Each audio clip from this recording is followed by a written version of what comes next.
Escreve as coisas que tens visto e as que são e as que depois destas hão de acontecer. Amém. Estou no assento, obrigado.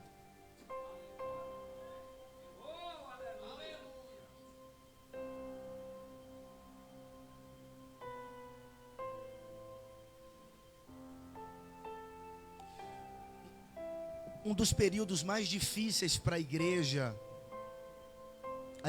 dos dias de João o apóstolo, foi quando Domiciano assumiu o poder. Domiciano, quando assumiu o poder, Domiciano descobriu que ele não tinha as mesmas habilidades do seu irmão Tito Flávio Vespasiano, que havia cercado Jerusalém por 1 ano e 4 meses, provocando assim a primeira diáspora. E o que ele fez foi colocar súditos em sua volta, que fossem competentes para desenvolver o seu plano, um plano maligno, ordinário. E uma das primeiras coisas que Domiciano fez quando assumiu o poder como imperador, mesmo não tendo habilidades de um guerreiro, mas uma mente audaciosa, foi se autoconsiderar Deus. A verdade é que Domiciano se considerava Deus, e pelo fato de se considerar Deus, ele mandou fazer estátuas dele, e mandou colocar essas estátuas em todas as cidades que ele administrava. E saiu um edito do próprio imperador, que todos deviam se curvar diante dessas suas estátuas, como também queimar incenso a elas. Quando o edito do imperador chegou aos ouvidos dos cristãos, os cristãos eles não obedeceram o edito do imperador, e não obedeceram por causa da exclusividade do cristianismo. O cristianismo é exclusivista. O cristianismo é exclusivista porque Cristo é exclusivista. Um dia ele disse: eu sou a porta. Isso é exclusividade. Ele não disse eu sou uma porta, ele disse eu sou a porta. Ele também disse eu sou o caminho, eu sou a verdade, eu sou a vida. Isso é exclusividade. E como Cristo é exclusivista, a sua igreja também é exclusivista. A igreja não adora outro Deus senão Jesus. E por isso a igreja não se curvava às estátuas de Domiciano, nem tampouco queimava incenso a elas. Na verdade é uma espécie de reverência e de culto. Se curvar é reverência, queimar incenso era uma espécie de culto. Como tinha o sistema de delatores, chegou aos ouvidos do imperador que os cristãos não estavam se curvando diante das suas estátuas, e Domiciano empreende assim uma perseguição implacável contra os crentes daquela época. Muitos foram presos, forçados a passarem sobre brasas descalços, alguns foram decapitados, e João o apóstolo, que estava vivo nesta época, e era o único apóstolo vivo, pois foi o único que morreu de morte natural, pois todos os outros foram martirizados, foi preso na cidade de Éfeso, encaminhado à presença do imperador. E o imperador, a história diz que mandou jogar João dentro de uma caldeira de azeite fervente, e João saiu ileso, assim como Misael, Ananias e Azarias, ou Sadraque, Mesaque e Abidnego, escaparam do fogo da fornalha de Nabucodonosor. João também escapou da caldeira de azeite fervente de Domiciano. E é daí que Domiciano, perplexo em ver que João não sofreu dano, mandou jogá-lo, desterrá-lo na famosa ilha de Pátimos, uma ilha rochosa. Disse que lá os homens trabalhavam nas minas do imperador. Era uma forma de ilha prisional. Não uma forma, era uma ilha prisional. Era o lugar dos políticos corruptos, inescrupulosos, que eram contra o imperador, que também eram lançados dessa ilha e ali ficavam. E foi exatamente na ilha de Pátimos que João teve a revelação do Apocalipse. Porque diz no versículo 10 do capítulo de número 1, que no dia do Senhor ele foi arrebatado em espírito ao céu, e quando ele chegou no céu, ele ouviu uma voz por detrás dele que dizia: o que vês, escreve-o num livro, e envia-o às 7 igrejas que estão na Ásia: a Éfeso, a Esmirna, a Pérgamo, a Tiatira, a Sardes, a Filadélfia e a Laodiceia. E João disse: quando virei-me para ver quem falava comigo, eu vi 7 castiçais de ouro, e no meio dos 7 castiçais de ouro, um semelhante ao Filho do Homem, vestido com uma vestes comprida que ia até os pés. A verdade é que quando João ouve a voz que vira-se para ver quem falava com ele, a princípio João não vê primeiramente Jesus, ele vê 7 castiçais de ouro representando as 7 igrejas da Ásia. Porque a humanidade, o mundo, Teixeira de Freitas, ele não quer ver Jesus. Primeiro ele vê a igreja, as ações da igreja, os atos da igreja, o comportamento da igreja, e depois ele diz assim: verdadeiramente Jesus está no meio deles. E Jesus estava no meio dos 7 castiçais.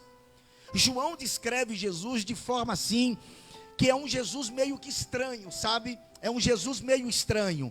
É um Jesus meio estranho, porque quando você olha para aquilo que João descreve aqui no capítulo de número 1, Jesus tem vestes até os pés, tem um cinto de ouro na altura do peito, tem olhos como chama de fogo, uma espada sai da sua boca, o seu rosto é como o sol, e os seus pés é como de latão reluzente assacalhado na fornalha.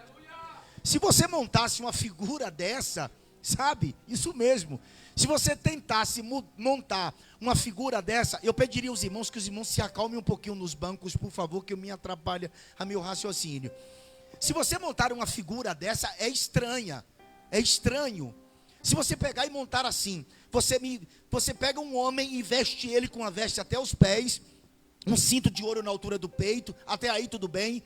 Aí os olhos é como chama de fogo, uma espada sai da sua boca, os cabelos brancos como a lã branca, o rosto brilha como o sol, e os seus pés é como de latão assacalhado na fornalha.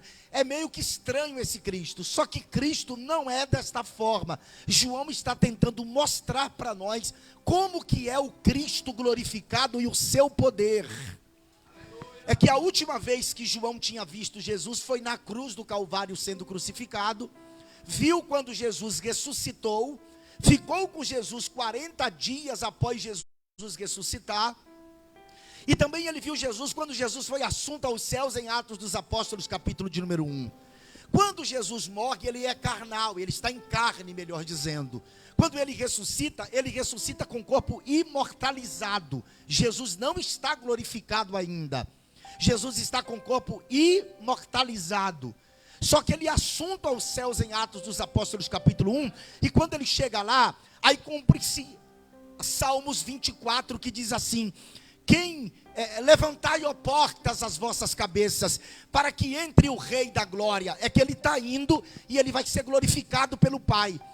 Ele é tão glorificado que João vê ele aqui no capítulo 1 de Apocalipse dessa forma, e ele descreve, tentando nos mostrar como que é o Cristo glorificado. As vestes até os pés representa seu sumo sacerdócio. O cinto na altura do peito fala do seu sacerdócio dignificado. Ele é digno de ser sacerdote. Seus cabelos brancos como a lã branca fala da sua deidade, da sua pré-existência, da sua eternidade. Seus olhos como chama de fogo fala dos olhos que tudo vê, tudo penetra. Jesus, ele vê todas as coisas. A espada que sai da sua boca fala da palavra da vida e da morte. A espada que separa espírito da alma. O seu rosto como o sol fala da sua glória e fala da sua moral. E os seus pés como de latão reluzente fala de pés de justiça, de juízo. Porque enquanto o ouro na Bíblia representa a glória de Deus, a prata a salvação, o bronze representa justiça e juízo. Isso significa que quando ele morreu na cruz do Calvário, a serpente feriu seu calcanhar porque ele estava descalço. Mas quando ele vir na terra, no governo milenar, para reinar aqui, ele não vem mais descalço, ele vem com pés de bronze, de justiça e de juízo. João cai a seus pés como morto, e ele disse: não temas, João, eu sou o que vivo. Aleluia. Eu vou repetir, tá bom? João caiu a seus pés como morto e Jesus disse: João, não temas, eu sou o que vivo. E eis aqui, tenho as chaves da morte e do Hades, do mundo dos mortos. Escreve as coisas que tens visto. E João escreve as coisas que tens visto, que é as coisas do capítulo 1. Tudo que está no capítulo 1 representa as coisas que tens visto. E ele diz: escreve também as coisas que são as coisas dos capítulos 2 e 3. E escreve as coisas que depois destas hão de acontecer, do capítulo 4 ao capítulo de número 22. As coisas que são as coisas dos capítulos 2 e 3. E dentro do capítulo 2 e do capítulo 3, só existem as 7 igrejas da Ásia: Éfeso, Esmirna, Pérgamo, Tiatira, Sardes, Filadélfia e Laodiceia. 7 igrejas. Você deve estar perguntando: pastor, só existiam essas 7 igrejas naquela época? Não. Existiam muitas igrejas naquela época, mas Jesus selecionou 7 das muitas igrejas naquela época, porque essas 7 igrejas, Éfeso, Esmirna, Pérgamo, Tiatira, Sardes, Filadélfia e Laodiceia, eram cidades administrativas do governo imperial de Roma. Isso mesmo. Essas 7 cidades eram cidades que eram sedes administrativas do governo imperial de Roma. Éfeso era a maior cidade da época, a chamada Feira das Vaidades do mundo antigo. Esmirna era uma cidade bela, com o famoso Monte Pargos, com templos suntuosos, fidelíssima a Roma. Casas daquela época, que já eram casas de até de 2, 3 andares. A cidade de Pérgamo era uma cidade culturalmente avançada, porque tinha a segunda maior biblioteca do planeta. Foi lá que foi inventado o pergaminho, uma escrita em couro. A cidade de Tiatira, uma cidade de comércio também sofisticado. Vocês lembram de Lídia, que foi salva? Lídia, vendedora de púrpura, lá de Tiatira. Era cidade que difícil de ser crente. Aí tinha a cidade de Sardes, que era uma cidade que ficava na montanha, em volta íngremes precipícios, uma cidade difícil de ser invadida, apesar de ter sido invadida 2 vezes com muita dificuldade, e depois teve um terremoto que desestruturou essa cidade. E depois vem a cidade de Filadélfia, uma cidade que um rei tomou de assalto e presenteou ao seu irmão. Um rei tomou a cidade de assalto e presenteou esta cidade ao seu irmão. Por isso que o nome é Filadélfia, ou Filadelfo, amor entre irmãos. Isso mesmo, amor de irmãos. Porque um irmão pegou esta cidade, tomou-a, sequestrou-a, ele pegou e presenteou ao seu irmão. E depois vem a cidade de Laodiceia, a chamada lar dos milionários do mundo antigo. A cidade que dava acesso a todos os lugares. Era lá que ficavam os depósitos de moedas romanas. Era lá que havia o avanço da oftalmologia, da ciência, da medicina. Era lá que se encontrava a famosa lampreta. Isso mesmo. Laodiceia era uma cidade sofisticada em todos os aspectos falando. Jesus pegou essas 7 igrejas, e eu não vou fazer uma exegese aqui, evidentemente, dessas 7 igrejas, mas de forma aplicativa, estas 7 igrejas, essas 7 igrejas representam a nossa vida, dentro da nossa individualidade. Éfeso havia perdido seu primeiro amor, Esmirna estava perseguida, mas era fiel a Deus. Pérgamo tolerava a doutrina de Balaão, Tiatira tolerava a doutrina de uma falsa profetisa chamada Jezabel, Sardes vivia de aparência, Filadélfia mantinha-se fiel, e Laodiceia era uma igreja cheia de orgulho, prepotência e altivez, que havia fechado a porta na cara de Jesus. Aí surge uma pergunta: que tipo de igreja você é? Que tipo de igreja você se enquadra? Éfeso, que deixou seu primeiro amor. Esmirna, que está na prova, mas permanece fiel com fogo aceso. Pérgamo, que tolera a doutrina de Balaão, o materialismo. Vocês lembram de Balaão, profeta, que de todas as formas queria receber o prêmio de Balaque para amaldiçoar os filhos de Israel. A igreja de Pérgamo era uma igreja materialista, que tolerava essa espécie de doutrina desse falso profeta por nome Balaão. Depois tem Tiatira, que era a igreja que era dirigida, e era o pastor quem permitia essa falsa profetisa por nome Jezabel, dirigir aquela igreja. Você já viu aquela espécie de crente que não dá um passo sem antes ligar para alguém para receber uma profecia? Eu abomino esse tipo de coisa. O profeta é quem vai até você, até a sua casa. Pare de ficar correndo atrás de profeta para ficar ouvindo profecia. Deus, quando quer mandar o profeta, Ele manda o profeta na sua casa. Ele manda o profeta até aí onde você está sentado, e ele profetiza para você. E quando o profeta é usado por Deus, Deus cumpre aquilo que Ele falou pela boca do profeta. E o profeta não tem mérito nenhum não, tá? Porque quem falou foi Deus, quem cumpriu foi Deus, quem fez foi Deus. O dono é Deus, a glória é de Deus, o poder é de Deus, tudo é de Deus, e o vaso é de Deus. Aí Pérgamo tolerava essa doutrina de Balaão, Tiatira tolerava a doutrina de Jezabel, e Sardes vivia de aparência. Parecia que era, mas não era. Era falso. Aí vem Filadélfia, que era uma igreja fiel, uma igreja que mantinha a porta aberta. Fala comigo, a porta aberta. Como assim, pastor? Filadélfia mantinha a porta aberta. Amados, se você olhar para as sete igrejas da Ásia, a igreja mais fraca de todas era Filadélfia. Deus não está atrás de crentes fortes. Não existe super crente. Não existe. Você pode não pecar os mesmos pecados que eu peco, mas você peca. Se você me conhecesse como eu me conheço, você não estaria aí sentado me escutando. E se eu te conhecesse como tu te conhece, eu nem olhar para a tua cara. Você está aqui é por graça e misericórdia. Às vezes a gente acha, o homem é bom. Mentira, o homem não presta. Bom é só um, que é Deus. Jesus quem disse. Nós não somos bons.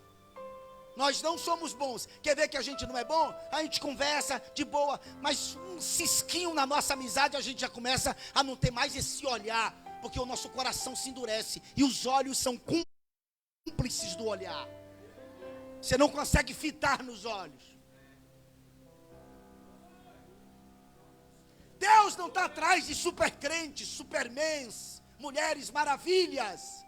Deus está atrás de pessoas que não negam o seu nome. Por isso que ele disse assim, ó, tendo pouca força, Aleluias, não negaste o meu nome. Tendo pouca força, não negaste o meu nome. Tendo pouca força, não negastes o meu nome. Por isso diante de ti eu pus uma porta aberta. E ninguém vai fechar a porta que eu coloquei para você. Ponto final.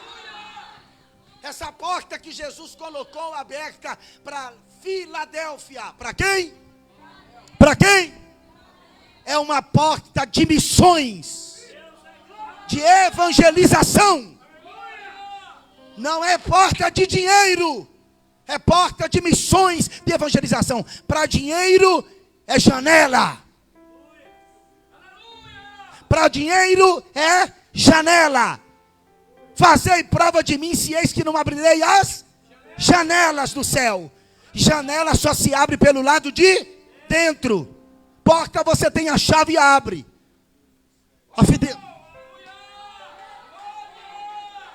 Para dinheiro é janela. Você é fiel aqui, Deus disse, eu abro daqui para você. Toma lá, ó. Toma.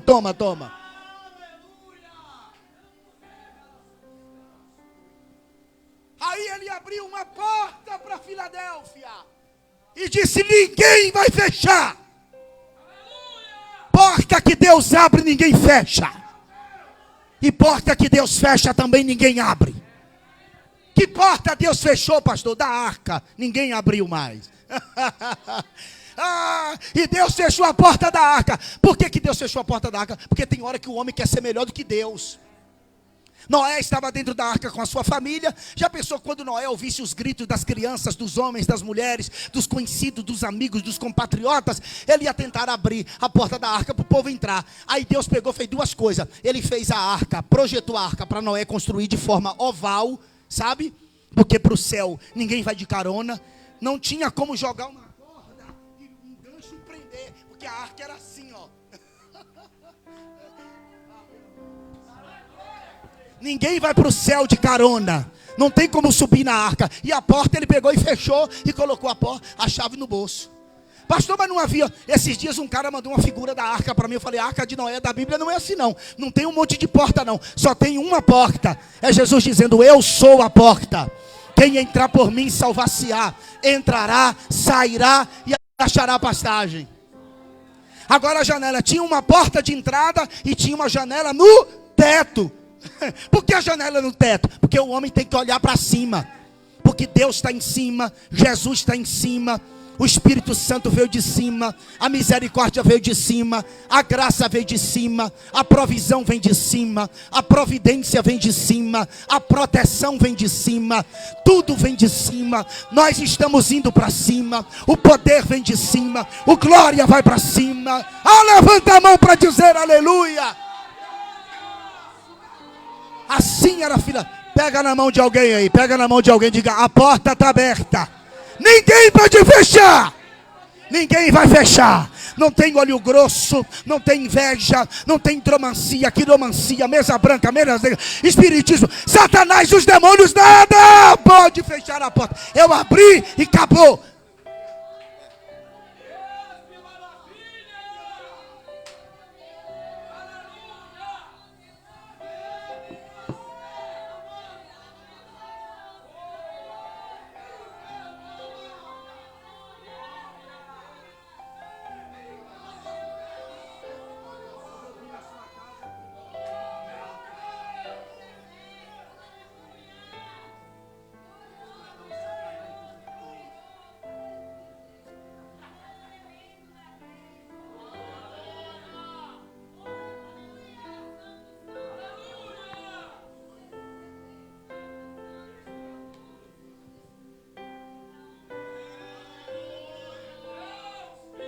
Alguém sente a presença de Deus?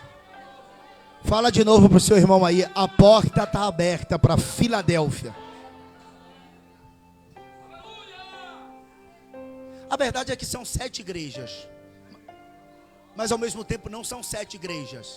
São 7, mas não são. São 2. Porque Éfeso, Pérgamo, Tiatira, Sardes e Laodiceia são as 5 virgens loucas que não têm azeite. Mas a gente fala isso numa outra oportunidade. Você observa que quando você lê as 7 cartas, existem 2 portas aqui. Uma é em Filadélfia, que a igreja manteve acesa, e a outra é em Laodiceia, que Laodiceia fechou. Filadélfia representa a igreja desse tempo. Uma igreja difícil. Uma igreja orgulhosa, arrogante, prepotente. Jesus deu 5 características do diabo a esta igreja. Você é desgraçada, miserável, pobre, cega e nua. 5 características do diabo. Jesus deu a Laodiceia. Jesus faz muitas reclamações contra a Laodiceia.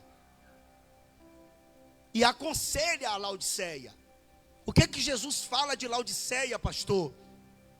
Ele diz, e ao anjo da igreja, que é o pastor da igreja, que Laodiceia, escreve aqui: isto diz o amém, a testemunha fiel e verdadeira, o princípio da criação de Deus. Eu sei as tuas obras, que nem és frio nem quente. Vou falar sobre você o que significa isso aqui já já.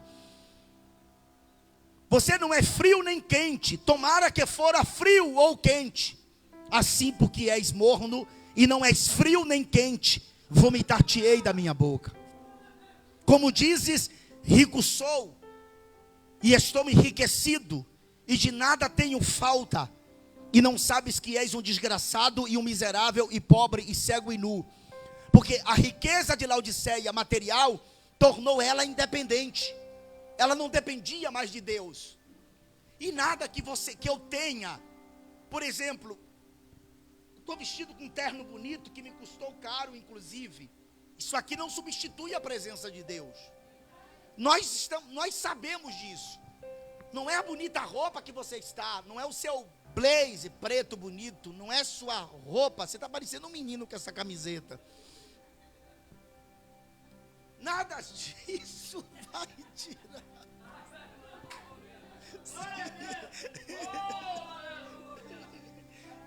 Nada disso substitui a presença do Espírito Santo em nós. A presença do Espírito Santo é insubstituível. Insubstituível. Insubstituível. E Jesus diz para a igreja: você é desgraçada, porque perdeu a graça. Você é miserável, porque não tem misericórdia. Tem gente que não tem misericórdia. Você é pobre, porque perdeu tudo de Deus e não tem nada mais do que o material. Você é cega, porque perdeu a visão do céu.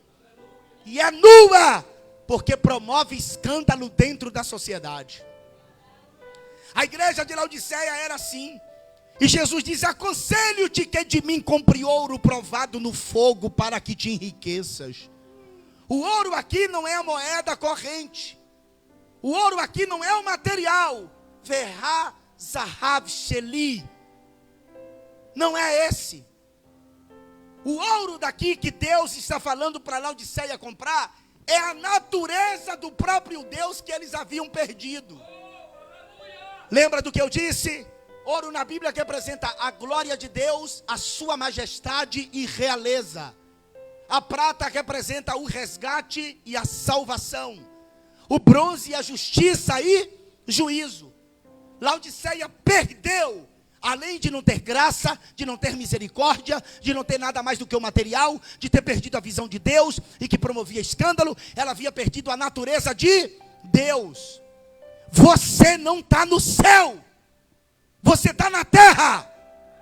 O evangelho não se vive no céu. O evangelho se vive durante a sua passagem pela terra. A prova se você tem comunhão com Deus ou não é a forma como você anda aqui. Comprou, pagou, tomou emprestado, devolveu, ofendeu, pediu perdão, perdoe. Ajude as pessoas. Se ajuda a quem? Você dá a mão a quem? Hã? Você tem tanta gravata, dê um a alguém que precisa. Tem tanto terno.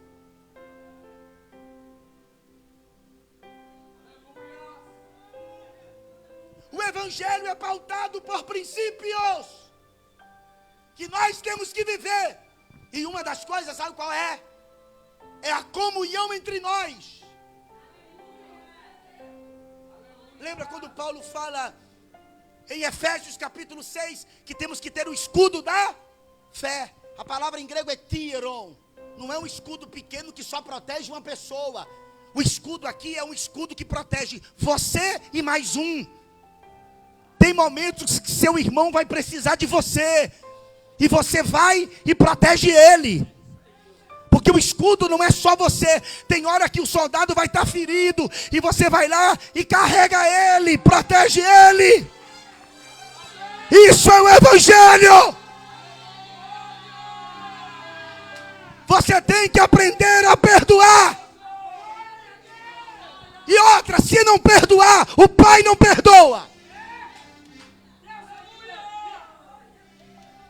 Você é bom com pedras na mão. Eu quero ver sem pedras.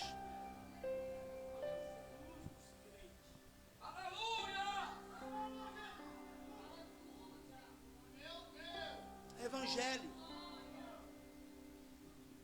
Tem horas que alguém vai precisar que você carregue ele nos ombros. E Deus vai perguntar a você: onde está o teu irmão Abel? Onde está? Aí Abel disse assim, Caim disse assim: eu sou porventura guardador do meu irmão? Quem não guarda o seu irmão é assassino dele. Evangelho é perdoar. Eu não perdoo. Quem é tu? Então Deus não vai te perdoar também. Porque só seremos perdoados se nós perdoarmos. Perdoa as nossas dívidas, assim como nós perdoamos.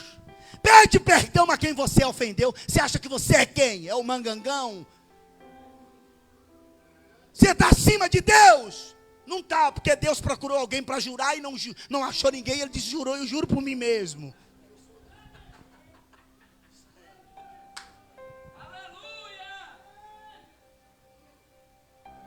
Aprenda a perdoar. Um dia Pedro perguntou: Senhor, é para perdoar meu irmão 7 vezes?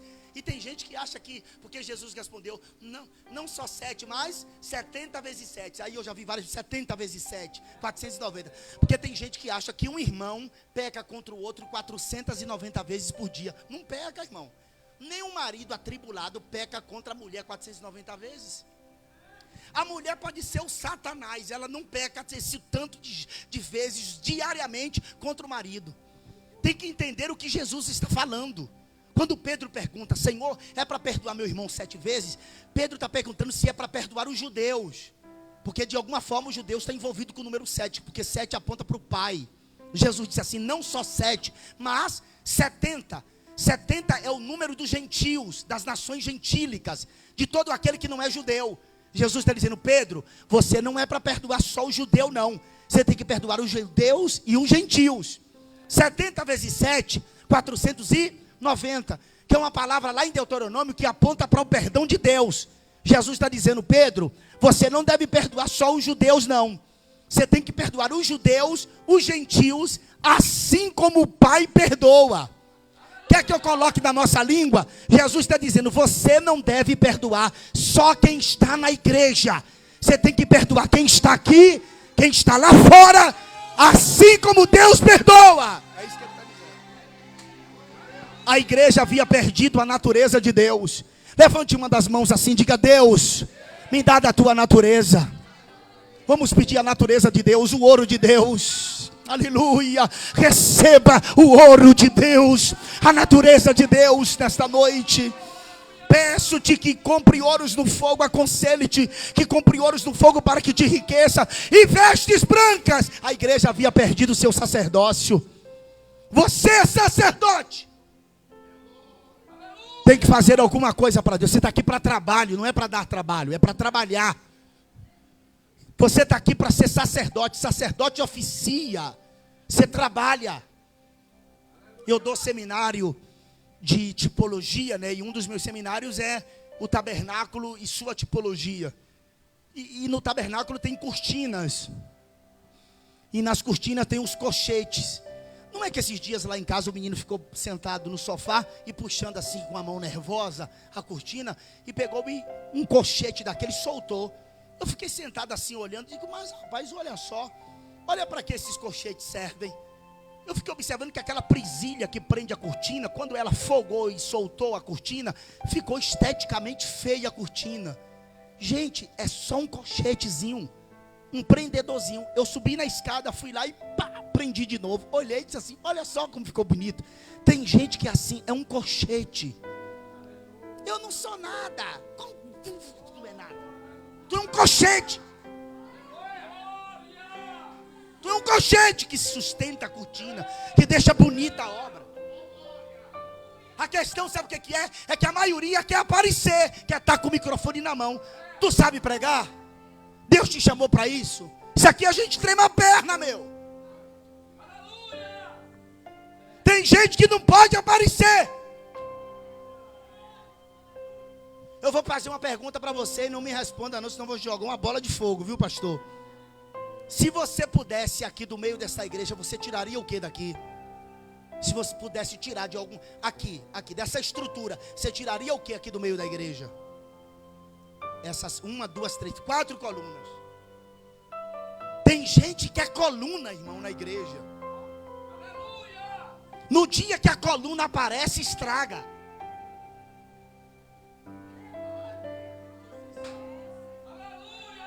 Você não prega, não canta, não dirige o culto, mas é intercessor. Ora, chura, mas no dia que você pega no microfone, você não sabe, estraga o culto, não ficou perdido. As colunas ficam escondidas, olha. Eu tenho que ir atrás desse arquiteto que é para dar uma surra nele, para ele não botar mais assim coluna no meio da igreja. Coluna é aqui, ó, escondida aqui, que sustenta.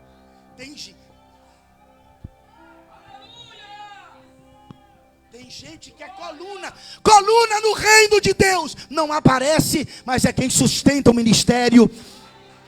São as pessoas das visitas. Levanta a mão se tem alguma coluna aqui. Dá um grito de glória para Jesus aí. Ei, sacerdote. E ele diz assim, olha, te veste para que não apareça a tua vergonha. Jesus está dizendo, mude de atitude. Ainda tem jeito, caiu, levante, pecou, confessa. Não aguenta correr, vai andando. Não aguenta andar, se arrasta, mas não para do caminho. O maior é o que está em nós do que o que está lá fora. Tem jeito. Tem jeito. Tem jeito. Tem uma graça de Deus aqui. Quem tem glória, dá glória. Quem tem aleluia, dá aleluia. Dá um salto dessa cadeira, fica de pé. Vou terminar a mensagem com vocês de pé. É que a gente tem que dar o desconto, porque eu vou falar mais uns 10 minutos aqui. Depois tem o final do culto. Aí tem lanche, aí dá 10 horas e o pastor não é prejudicado. Pergunta aí, que igreja você é?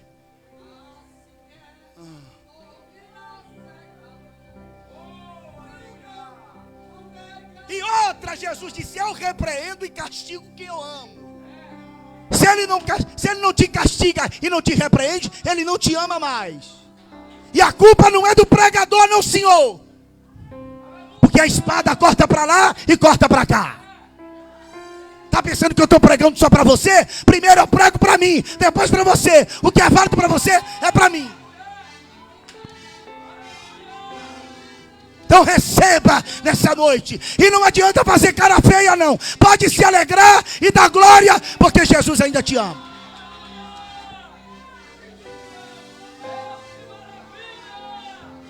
E tem gente que diz, pastor, mude a mensagem. Que mudar a mensagem de nada se eu estou pregando a Bíblia?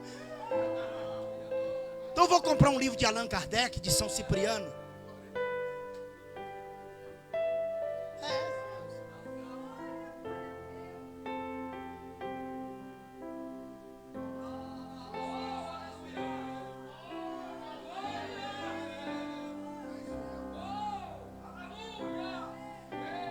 Tem gente que pensa que a igreja,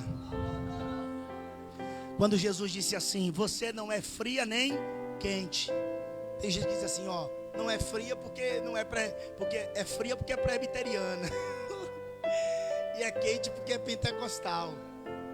Que doideira, né? Tem nada a ver, irmão. Jesus disse, você não é nem fria nem quente. Você é morna. Laodiceia era sofisticadíssima. Hoje, Laodiceia seria Beverly Hills ou Dubai.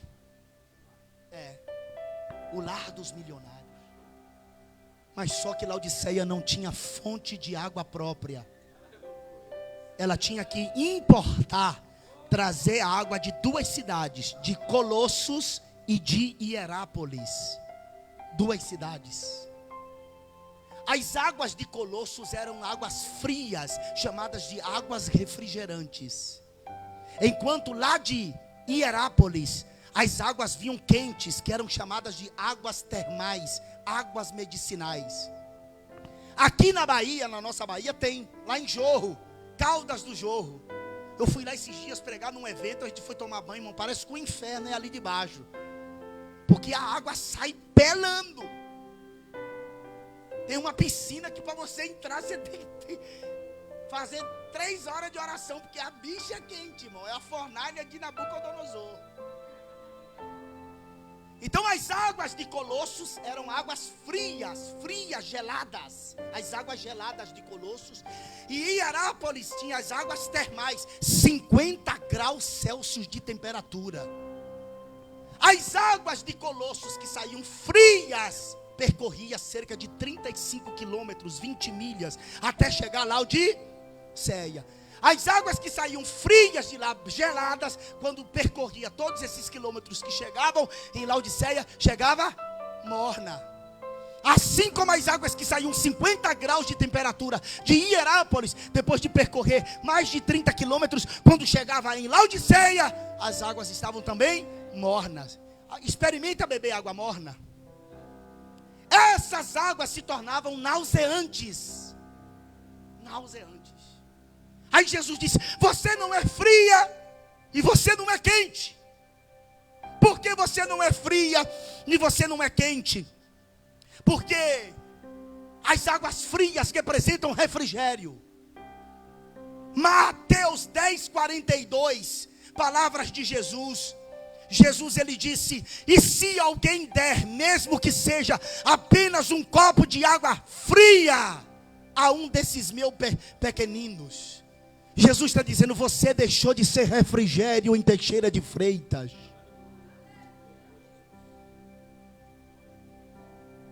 Você não é quente. As águas termais, saúde. Jesus disse assim: ó, você deixou de ser saúde para Teixeira de Freitas. Não dá mais refrigério. Não, gente ainda bate na nossa porta. Hoje eu recebi 2 mensagens. Uma de uma irmã que eu não a vejo há muitos anos, pastor Odaí. Ela disse: pastor, eu estou no chão. A mensagem dela está aqui. Mandou na minha página do Facebook. Ela disse: eu profetizei para você. Lembra? Eu lembro, isso tem muitos anos. Eu disse que Deus ia te levar nas nações. E ela foi um dos inúmeros, das centenas de pessoas que Deus usou para falar comigo. Ela disse: pastor, minha mãe morreu, meu irmão foi preso. Pastor, eu estou no chão, não tenho forças, não vou na igreja, me ajude. Eu mandei meu WhatsApp para ela. Tem alguém que precisa de você. Eu escrevi uma mensagem grande para ela. Seja refrigério para alguém. Seja saúde para alguém.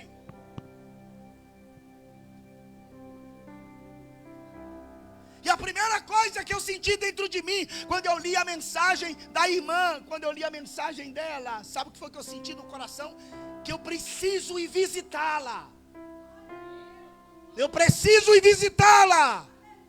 Porque eu sei que eu posso ajudá-la de alguma forma. Você é refrigério. Você não é pau de mandacaru, de cactus. Você é uma árvore frondosa que dá sombra.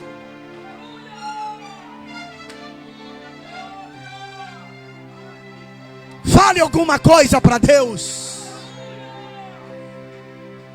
Porque Síria me nasceu.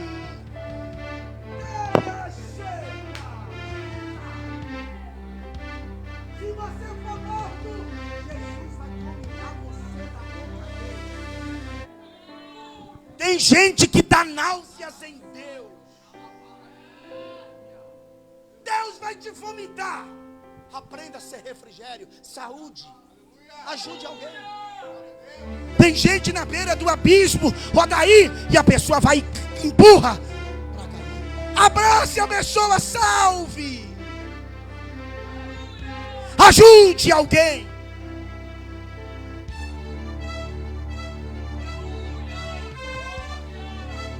Já está começando a me inflamar aqui, senão a gente vai até meia-noite, viu? Erga uma das mãos, receba refrigério de Deus. Receba renovo. Aleluia. Receba saúde. Fala alguma coisa para Jesus aí, vai, fala. Faz a tua oração agora. Abra a boca, meu filho, glorifica o nome de Jesus. Receba da graça de Deus.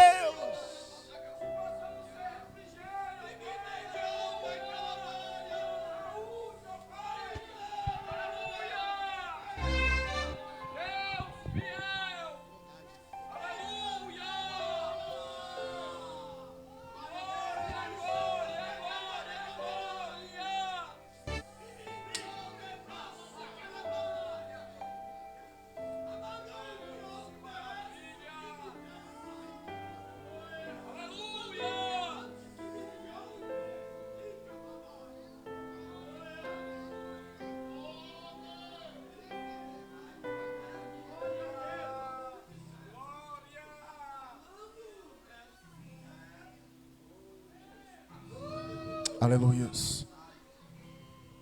Há um povo que precisa de cuidado. Há um povo que precisa ser tocado. Meu Brasil, meu Brasil. São muitas as nações que ainda não ouviram o nome. É grande a multidão que ainda não conhece o homem da cruz. Eu quero ir levar tua palavra nas esquinas. Eu quero anunciar teu evangelho às vidas, Senhor. Eu quero resgatar da boca de leões. Eu quero ministrar feridos corações. Eu quero usar minha voz para anunciar o nome e ver essa nação dizer que só Jesus é o Senhor. Eu irei aonde for preciso, semeando a paz, e a distância não será barreiras para mim. E mesmo se houver só uma ovelha, eu vou falar de ti. Eu irei sem importar o que possa me acontecer. Eu quero simplesmente tua vontade fazer, para que o mundo possa ouvir a tua voz. Eu quero ir levar tua palavra nas esquinas. Eu quero anunciar teu evangelho às vidas, Senhor. Eu quero resgatar da boca de leões. Eu quero ministrar feridos corações. Eu quero usar minha voz para anunciar o nome e ver essa nação dizer que só Jesus é o Senhor. Eu irei aonde for preciso, semeando a paz, e a distância não será barreiras para mim. E mesmo se houver só uma ovelha, eu vou falar de ti. Eu irei sem importar o que possa me acontecer. Glória a Deus. Para que o mundo possa ouvir a tua voz.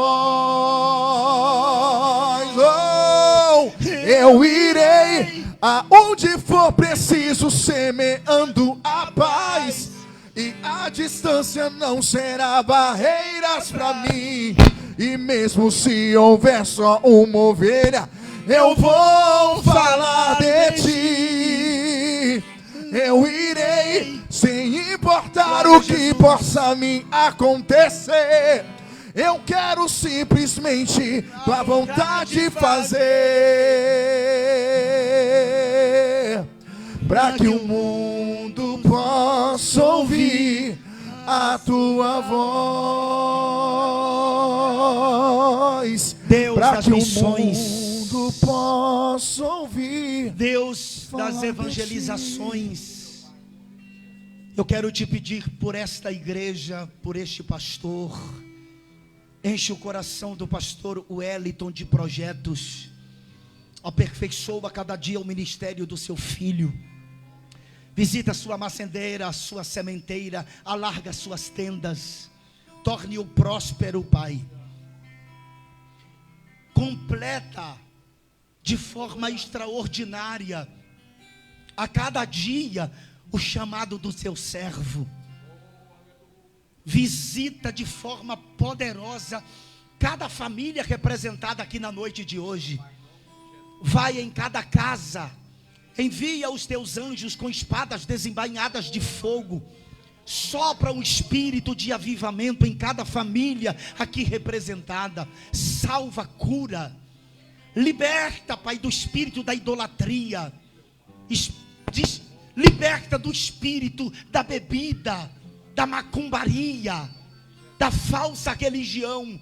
Faça algo poderoso e extraordinário nas famílias representadas aqui. No nome de Jesus, que os teus filhos possam produzir frutos. Assim como Salomão olhou para Sulamita e disse: eu te comparo com as ovelhas que sobem ao lavadouro, dentre as quais não há estéril, todas produzem gêmeos.